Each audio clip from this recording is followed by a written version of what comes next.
નમસ્કાર દર્શક મિત્રો, આપ જોઈ રહ્યા છો YNN ન્યૂઝ। હવે જોઈએ અગત્યના સમાચાર। ગઈકાલે કોમર્સ ફેકલ્ટીની પાછળના ભાગમાં ફરીથી ભીષણ આગ લાગી।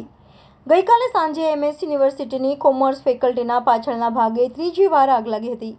ફાયર બ્રિગેડને જાણ થતાં ફાયરનો કાફલો પહોંચી ગયો હતો। આગ કેટલી વિશાળ હતી, આગના ગોટેગોટા નજરે જોવા મળ્યા હતા। સતત પાણીનો મારો મારીને આગ પર કાબૂ કર્યો હતો, જ્યારે MS યુનિવર્સિટીના વિદ્યાર્થીઓ તંત્ર પર આકરા પ્રહાર કર્યા હતા।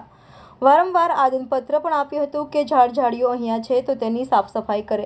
Reporter Rahul Rajput, YNN news, Vadodara.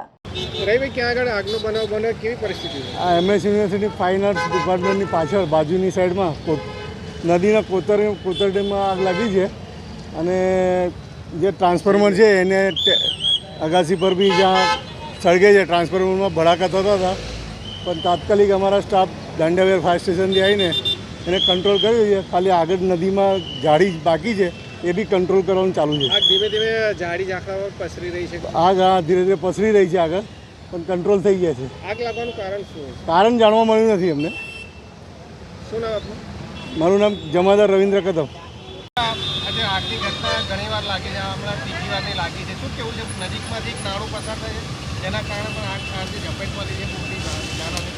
જેવું તમે જોઈ શકો છો, ફેકલ્ટી ઓફ કોમર્સ ઝેરોક્સ સેન્ટરની પાછળ આજે આગ લાગવાની જે ઘટના બની છે તે ખૂબ નિંદનીય છે। આ ઘટના ત્રીજી વખત થઈ છે જેવું આપણે ધ્યાનમાં આવી રહ્યું છે। યુનિવર્સિટી પ્રશાસન એક બાજુ કચરાનો ઢગલો પડ્યો છે, તેમાં આગ લાગે છે, તો તેનો જવાબદાર કોણ છે?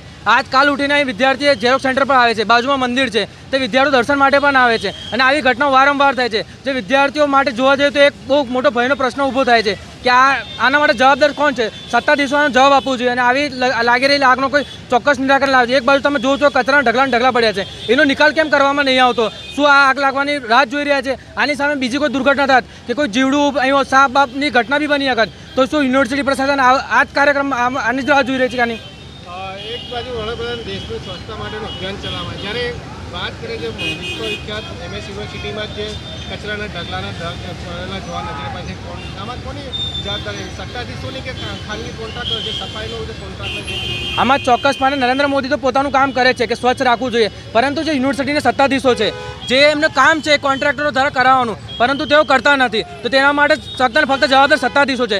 કોન્ટ્રાક્ટરને તમે કોન્ટ્રાક્ટ આપ્યો છો તો તમે એમના પર ફોલોઅપ કેમ નહીં લેતા કે કચરાનો ઢગલો સાફ થયો છે કે નહીં? તો આને જોવા જઈએ તો મુખ્ય જવાબદાર તો સત્તાધીશો જ છે કે તમે કેમ એમના જોડે ફોલોઅપ નહીં લેતા? એ કચરાના આટલા મોટા મોટા ઢગલાઓ છે, હોસ્ટેલ હોય કે કેમ્પસ હોય કે બીજી બધી જગ્યાએ યુનિવર્સિટીમાં, તો તમે આના વિરુદ્ધમાં કેમ પગલાં નહીં લેતા જે તે કોન્ટ્રાક્ટર વિરુદ્ધ? આમાં ફક્ત સલામતી માટે કરોડો રૂપિયાનો ખર્ચો કરે છે યુનિવર્સિટી, તો શું કેવું છે કે આ ખર્ચા છે તે વેડફાટ થાય? તમને આ સલામતી માટે જે ખર્ચો કરે છે, તમે આમ કહેવામાં આવ્યું છે ફાયર સેફ્ટી માટે, પણ ફેકલ્ટીઓમાં તમે જોશો તો અમુક ફેકલ્ટીઓમાં ફાયર સેફ્ટીના સાધનો બી નથી, તો યુનિવર્સિટી ખાલી વિદ્યાર્થીઓ જોડે પૈસા લે છે અને ફાયર સેફ્ટીના નામે અને સેફ્ટી મોટી વાતો કરે છે, પરંતુ સેફ્ટીના કોઈ પગલાં લેવામાં આવતા નથી। આટલો મોટો કચરાનો ઢગલો પડ્યો છે, આમાં આગ લાગે છે, બાજુમાં એક લાઇટનું મીટર છે, ત્યાં આગ લાગે છે, શોર્ટ સર્કિટ ત્યાં કોઈ વિદ્યાર્થીને કોઈ નુકસાન થાય તો એનો જવાબદાર કોણ થાય? ફક્ત યુનિવર્સિટી પ્રશાસન પૈસા લેવામાં રાખે છે, પરંતુ તેની સામે ફેસિલિટી પ્રોવાઈડ કરવાની હોય, એ સેફ્ટી હોય કે કોઈ બી હોય, તો તેની માટે પાછળ રહે છે। તેની માટે યુનિવર્સિટી પ્રશાસન ફક્ત ને ફક્ત જવાબદાર છે, તેને આના માટે જવાબ આપવો જ જોઈએ।